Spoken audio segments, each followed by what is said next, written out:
exaltamos el nombre de Dios porque Él es bueno y porque su misericordia es para siempre. Estamos nuevamente con ustedes para presentar otro tema siempre relacionado con la pasión, muerte y resurrección de nuestro Señor Jesucristo. En los temas anteriores tocamos algunos pasajes del profeta Isaías, quien él se expresa de una manera muy clara alrededor de la pasión de nuestro Señor Jesucristo. Ahora vamos a pasar a los evangelios y nos vamos a detener en primer lugar en lo que se conoce como la entrada triunfal de Jesús en Jerusalén. Hay algo que algunos comentaristas han discutido y que resulta muy interesante hablar de la entrada triunfal de Jesús. Para algunos no debería ser la entrada triunfal, porque Él fue recibido bien aparentemente y después fue todo lo contrario. Sin embargo, al final de todo este drama, vemos que Él triunfó. Entonces tiene validez eso de la entrada triunfal.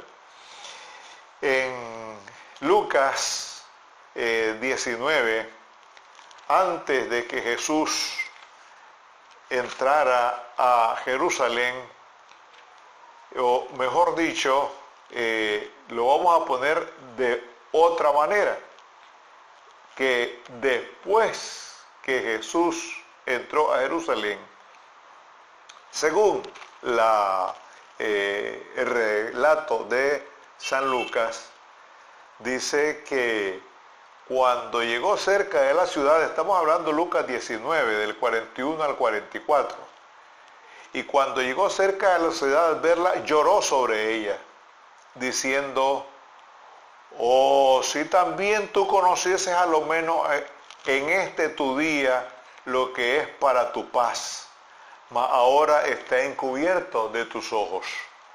Porque vendrán días sobre ti cuando tus enemigos te rodearán con vallado y te sitiarán y por todas partes te estrecharán y te derribarán a tierra y a tus hijos dentro de ti y no dejarán en ti piedra sobre piedra, por cuanto no conociste el tiempo de su visitación, es decir, de su revelación. No se le dio suficiente importancia. Sin embargo, aquí Jesús está advirtiendo lo que vendrá después. Es decir, que no lloren por lo que está sucediendo, sino por lo que va a suceder posteriormente, y que eso se va a dar en el año 70 de la era cristiana, que fue cuando Tito, el hijo del emperador romano Vespasiano, entró a Jerusalén y la destruyó. Pero aquí, en la entrada triunfal, que usamos el pasaje de Marcos capítulo 11, nos dice que cuando se acercaba a Jerusalén, junto a Betfagé y a Betania, frente al monte de los Olivos, Jesús envió 2 de sus discípulos y les dijo: id a la aldea que está enfrente de vosotros, y luego que entréis en ella hallaréis un pollino de asno en el cual ningún hombre ha montado, desatadlo y traedlo. Aquí tenemos primero el anuncio de una profecía relacionada con la venida del rey. ¿Qué rey? El rey de los judíos, el rey de reyes, el señor de señores. Pero esta profecía aparece en Zacarías 9:9. Eso es lo primero. Y lo otro, que ya lo referimos, tiene que ver lo que sucedió después de la entrada triunfal, que Jesús, por cierto, lloró sobre Jerusalén. No era para menos. Por lo que venía era una cosa terrible. Pero también, ¿por qué llora? ¿Por qué llora sobre Jerusalén? Por lo que le esperaba, como decíamos, en los años venideros, ya de nuestra era, de la era cristiana. Es decir, la destrucción de los romanos. Y por el otro lado, la destrucción del templo, que el templo para los judíos fue y sigue siendo, aunque no hay templo en Jerusalén, diríamos nosotros el símbolo de mayor representación de la presencia misma de Dios sobre esta tierra. Por eso es que el templo fue y está en perspectiva lo que se conoce como el tercer templo para la construcción del mismo después de estas destrucciones a que ha sido ya expuesto.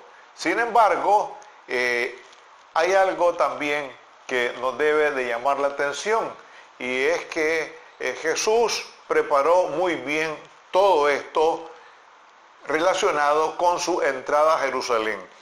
Advierto algo que es importante: no es la primera vez que Jesús va a Jerusalén, porque en distintas ocasiones, y lo vemos ahí en distintos relatos, sobre todo cuando habían celebraciones, particularmente la Pascua, Jesús, como buen judío, él asistía a esta actividad muy importante, de gran valor para los judíos, por lo que representa la Pascua para el pueblo del Señor cuando fue precisamente liberado del dominio del faraón, después de 430 años de estar sometido a la bota, por decirlo de esa manera, del faraón.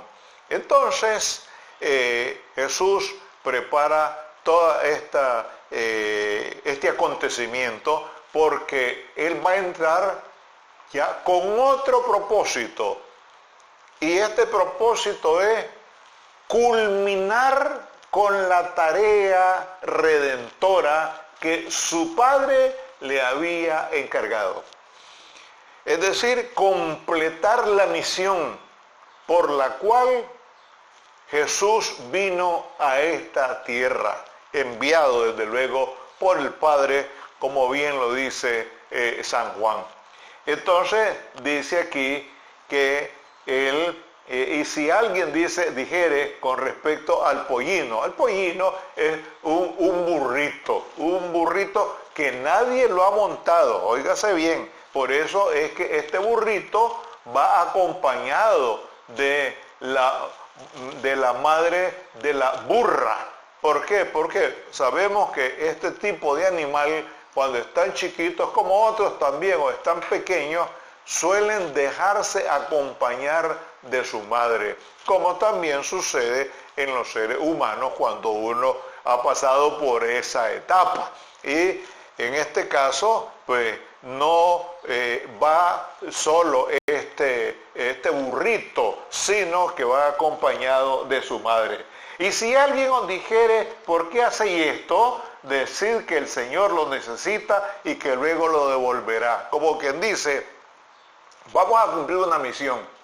Ya Jesús había dejado arreglado este asunto. Ese burrito o esa asna no era de su propiedad. Fíjense ustedes, no era de su propiedad. Ni eso tenía Jesús. Fíjense, ni eso. Hay muchas personas muy pobres, con grandes limitaciones económicas, pero disponen ahí de un caballito, un buen caballo, pues para hacer sus diligencias y resolver también sus necesidades cotidianas. Es decir, que le sirve como un instrumento de trabajo para ganarse la vida. Pero Jesús no tenía ni eso, sino que lo fue a encargar, por decirlo de esa manera, arreglar con el dueño y que iban a llegar por él.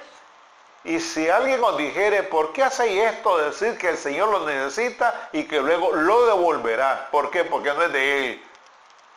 Fueron y hallaron el pollino atado afuera a la puerta en el recodo del camino y lo desataron. Y unos de los que estaban ahí le dijeron, ¿qué hacéis desatando el pollino? Ellos le dijeron como Jesús había mandado y lo dejaron. Y trajeron el pollino a Jesús y echaron sobre él sus mantos y se sentó sobre él. También muchos tendían sus mantos por el camino y otros cortaban ramas de los árboles y las tendían por el camino.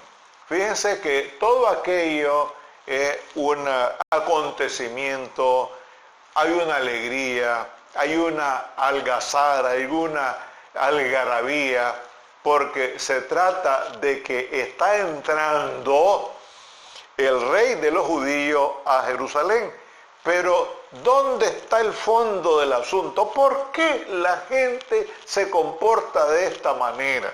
Es decir, alegres, contentos, porque quienes recibieron a Jesús en la entrada en Jerusalén pensaron que era el hombre seleccionado por Dios para derrotar a sus enemigos. Es decir, ellos pensaron en un guerrero, pensaron con este hombre ya se acabó este problema con los romanos. Y resulta, amados hermanos, que nosotros siempre estamos pensando en lo que va a terminar aquí, en lo que se va a acabar, y estamos tratando de resolver lo material y no estamos viendo hacia el futuro. Pero esto posteriormente, podríamos decir, provocó cierta decepción en la gente que recibió a Jesús. ¿En qué sentido? Veamos primero aquí. Dice, y los que iban delante y los que iban detrás daban voces diciendo, Hosanna, bendito el que viene en el nombre del Señor. Hosanna significa, sálvanos Señor, sálvanos. ¿Sálvanos de qué o de quién? Pues del Imperio Romano. Ellos están pensando en eso, no están pensando en la salvación eterna. No, y muchas personas no quieren pensar en eso en la actualidad, sino que están buscando cómo resolver solamente las demandas, las necesidades, los problemas que se nos presentan a diario.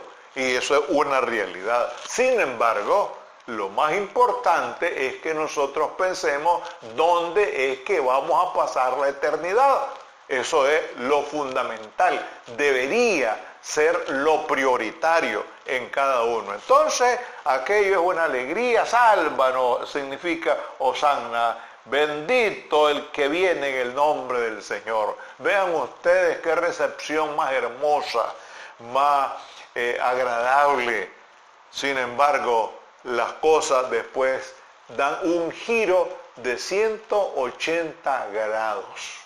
Y dice aquí todavía, bendito el reino de nuestro Padre David que viene.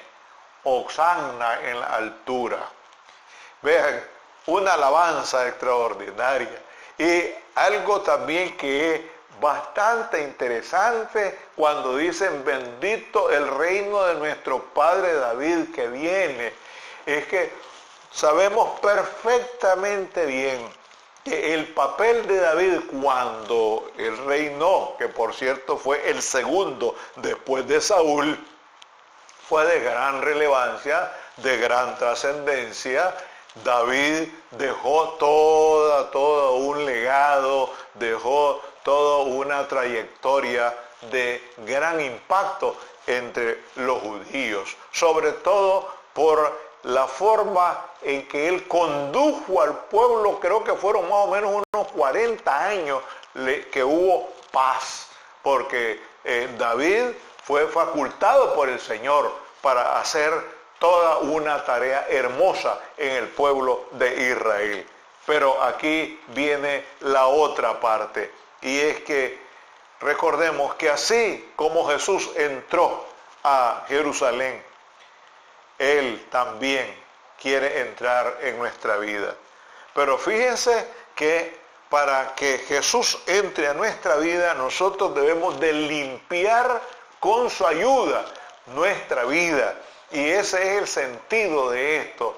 Dios quiere que nosotros le demos cabida en nuestros corazones y que Él pueda morar allí siempre. Entonces, concluyendo, quien entró a Jerusalén para entregar su vida por nosotros, nos invita ahora a que entremos a su redil para darnos vida y vida en abundancia. Gracias, Señor, porque sabemos que tu misión en esta tierra fue muy especial.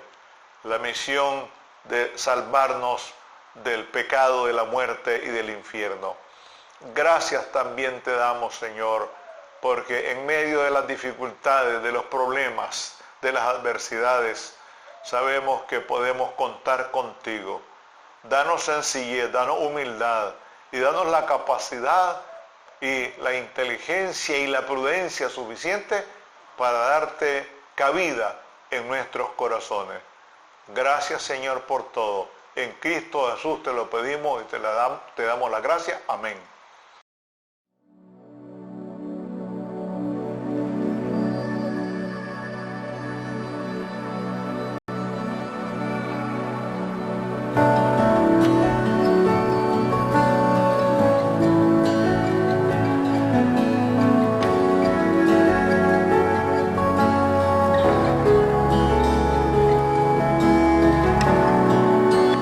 Preciosa sangre se derramó,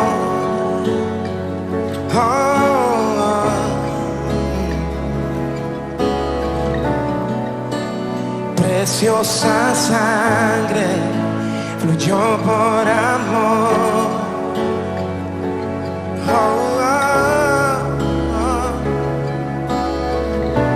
sobre ti el dolor,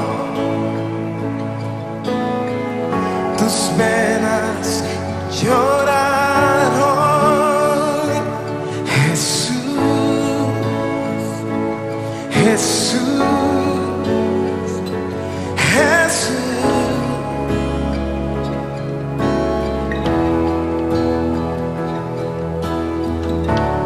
Hay poder en la sangre que fluyó por amor. Hay poder en la sangre que Él derramó.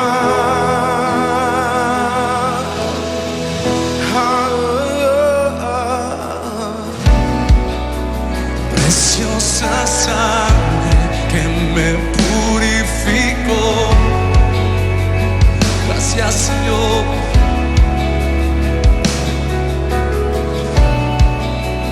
Preciosa sangre que me transformó.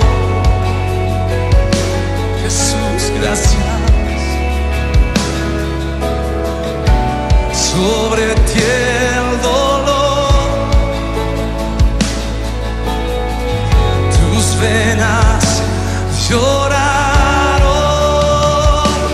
Jesús, Jesús, Jesús.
lo disfrutamos todos aquí en este lugar. Tu amor, lo disfrutamos. Oh.